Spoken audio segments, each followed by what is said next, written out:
So welcome back, guys. So I answered a couple questions and I have a couple more that I want to answer in this video. So let's go to the next question. It's from, what's this? Sanetan Ford. It says, what are hours of work? Is the pay way more or less? This is a very interesting question. What is hours of work? So all I can say is the US stands on business when it comes on to the workday. So in Jamaica, schools will say, all right, then we're gonna have a little sports day today. Half day school because of this are gonna do a little celebration, a little no 9 to 5 or 9 to 5, 8 to 4, 7 to 3. You're gonna work your shift, and it must be an act of God. There must be something like snow, some deep snow, or a hurricane, or something that will endanger the students that will cause you to stay home. I best believe if you stay home, you must log on. Work must be posted. They're gonna give you instructions and so forth. Yeah, that 8 hours work day, it's gonna be, and sometimes it's even more than eight hours because I remember mentioning this in previous videos. Parent teacher conference, open house, and there are other like meetings. Those are held after school. So from 5 to 7 p.m. And best believe that work is gonna keep the next day. So you better go home and do what you have to do and ensure that you show up on time and for being for work the next morning. Yeah. So they don't play. As it relates to the pay is way more or less. I don't think you can compare Jamaica to the US. Bills. This is the land of bills. This is a land of bills. And I think teachers don't compare to what other professions get here in the US. I don't think teachers really, it's the same as everywhere else. Teachers don't get a lot of pay, but still, it's still manageable. You can survive once it is that you live within your means, and it all depends on your circumstances. I'm not going to say a figure. Every district is different, so the amount of pay that I might get, it might not be the same for someone working in Florida. It depends on the cost of living for your area. It depends on a whole lot of factors. But again, once it is that you live within your means or below your means, then you can make it. You can save something. You can invest and all of that. And yeah, if you're a single person having kids, it's gonna be difficult. Yeah, chances are it might be difficult. So the situations vary, but I would say give it a try nonetheless. Nothing try, nothing done. So another comment, it says, I am in Virginia. I don't teach an EOC course. This was in reference to one of my teaching videos again. But my district is more standardized for English. Also, it sounds like you have a 4x4 semester schedule instead of what I do, A day and B day year long schedule. My friend, My friend, A day, B day, year long schedule. I used to live and teach in South Carolina, North Carolina. I had more freedom and a 4x4 schedule. I miss it. So that was just a comment. So again, just want to make a comment that again oh my God, just want to say that every district, every state is different. So like this user right here, she's saying that her school has A day and B day. So A day, B day, I think, so they will learn this on Monday, Wednesday, and Friday. Then they learn something different on Tuesday and Thursday. I think that is it, and then they alternate it per week or something. I think that's something that some school does. I guess we do the 4x4. I don't know. That's the first time hearing that word 4x4 semester, but I guess that's what we do. teach the same thing. They have four classes. They learn that four subject every single day, 5 days a week for the entire semester, and then the next semester they do change classes. It's given university. It's just like what we did in college. Every semester you change classes, and you end up with credits. So for high school, they're trying to get a number of credits. So they need to do maths, English. There are some core math, English, and I think U.S. history are core. Plus they have other classes that it's a must that you complete, plus electives. So they need to have a certain number of credits for them to be able to graduate. Yeah. All right. So this was a comment from last year. I think I answered this. So can you do a video on teacher pay or salary? I just spoke about that. Budgeting, budgeting.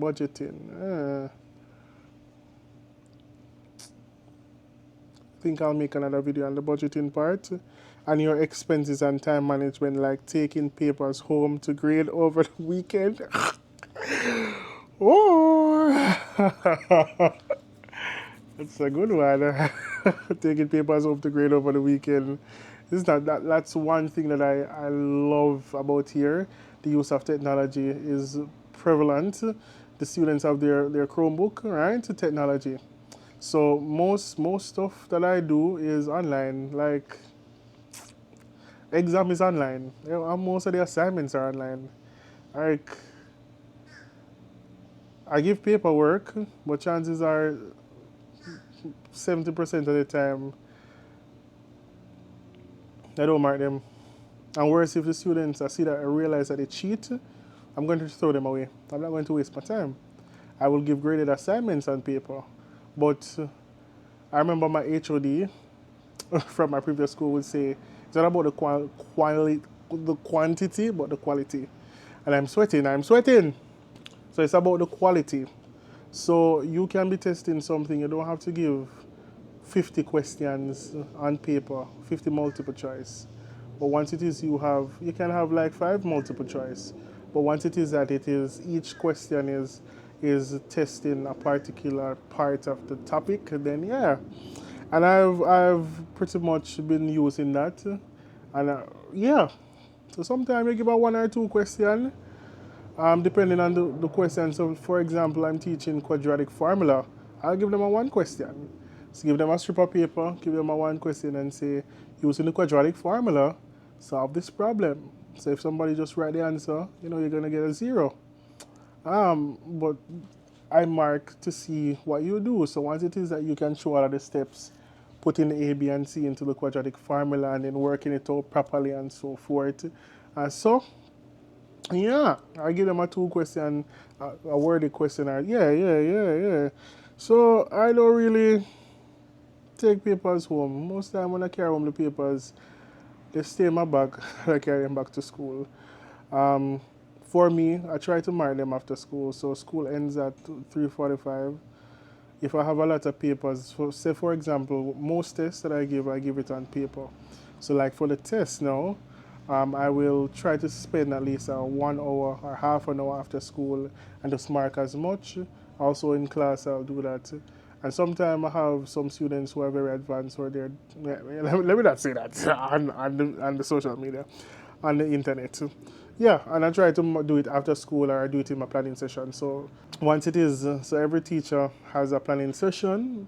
So one of this, so there are for high school, for my school, there are 4 sessions, 4 periods, and you teach 3 of the 4 periods. So I use my planning period to try to do some work. Sometimes I take a nap, and sometimes I prepare for the class. So it all depends. So for example, this past year, my planning period was in the morning, so I would normally use that morning to just print whatever I need to print and just set up myself. But let's say, for example, I have my planning period in the middle of the day or at the end of the day. Yeah, so I'll use that time to just catch up on marking and all of that. Do you ever see yourself teaching pre-K or kindergarten students? Nah, not my thing. If that was the case, I would have done elementary. I would have done kindergarten. What you call it? Basic school. What you call elementary? What you call a degree there, Jamaica? You see me doing elementary or something. But no, high school meeting they can't can't even deal with some of these high school kids much as can't bother with that. So next one, just subscribe, big up yourself, Lee Mari. I like your channel. Thank you. Question: is the work harder or easier than in Jamaica? I know you can only speak for math, so let me know. So I think I gave a similar comment before. Whoa. So it all depends on where you are placed. It all depends on your school. Depends on the type of students that you have. So you have charter schools where those kids, based from my understanding, are more focused. They're gonna get their work done, right? So the charter schools and the private schools. But then if you're in a Title One school or a school that has a lot of students from low socioeconomic backgrounds, then some of them they're from the ghetto. If you have a lot of ghetto students, yeah, you would understand how that goes, right? So it's gonna be difficult. So it all depends on the type of school, depends on the support that you have from your administration, depends on the resources that are available to you and all of that. So it's you have to just come with an open mind, as I said before. It might be good, it might be bad. It all depends. It depends on the student, and you just cannot take anything seriously. Like these kids are gonna try to go under your skin, but that doesn't mean that you're gonna get upset at everything, say out and get upset. That's what they want to see. They can make your life a hell. I'm not gonna do that. You try to disrespect me, I'm gonna do a. I'm not going to go back and. But for me personally, I don't go back and forth with any child. You think that you're grown and so forth. It's not gonna work out. Yeah, I do what the school tells me to do. So refer them to the admin, try to work it out, use my classroom strategies.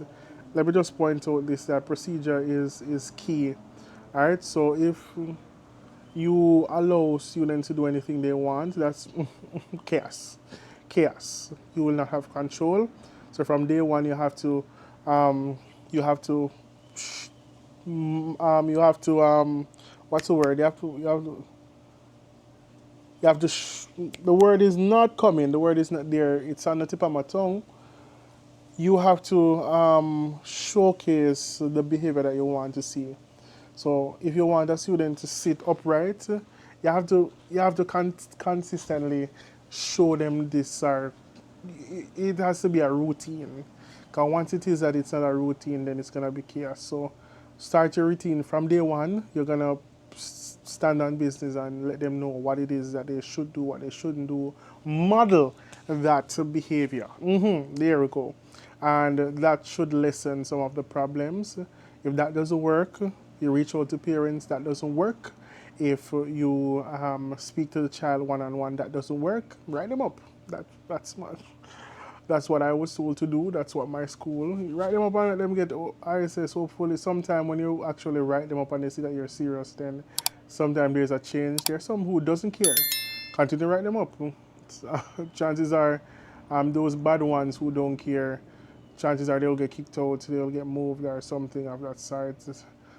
So you just gotta do what you gotta do and don't take it too personally. Next one, please talk about the process to get there. So there's a whole video, and I will try to post that video right there about the process of coming to the US because that's a whole lot. So that video is right there. You can go ahead and watch that. So I think those are all of the questions that I've been asked under my videos. Oh, wait, here's one more. Sir, the difference between Algebra 1 and Algebra 2.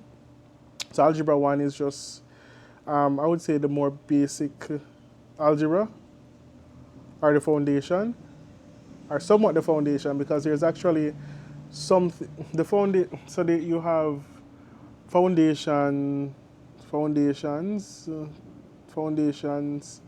to algebra, or so I don't remember the right name, but the foundation something, and then you have intermediate algebra, then algebra 1, algebra 2. So the foundations and the intermediate are for those, for my school, it's for those kids who they have failed algebra 1 or algebra 2, the math classes maybe twice or three times. They put them into that basic maths. So it's supposed to be the basic. So other than those, yeah, that's not a require. That's for those kids who are not performing well. They do those and they get the credit. Or they do those so that they can get skills that they are lacking to do well in algebra 1 and algebra 2. But once it is that students come from middle school, they will automatically go into algebra 1 and then algebra 2. So algebra 1 would be like basic algebra, and then algebra 2 would be some of algebra 1 concepts, but you build on it. But there's some overlapping sometimes, which I don't like. So I would be teaching the same thing in algebra 1 and algebra 2, but build on it, right? So for example, for algebra 1, I would teach solving quadratics, using the quadratic formula, or solving quadratics, but I would ignore the whole complex part to it. But with algebra 2 now, I will do solving quadratics, including complex or imaginary, complex numbers, including complex numbers. So with algebra 1, all of the answers will be real solutions. But with algebra 2 now, I would have taught complex numbers. So now I would mainly focus on solving quadratics that has a complex answer to it. So yeah, that's pretty much the difference. And this video has been too long, man. I'm sweating. All right, guys, thank you for watching. Much appreciated. All of you who continuously support me. Yes, Thunder, the place so hot, man. Little rain must have a fall. Place hot, man. I'm burn up. But yeah, thank you for your continuous support.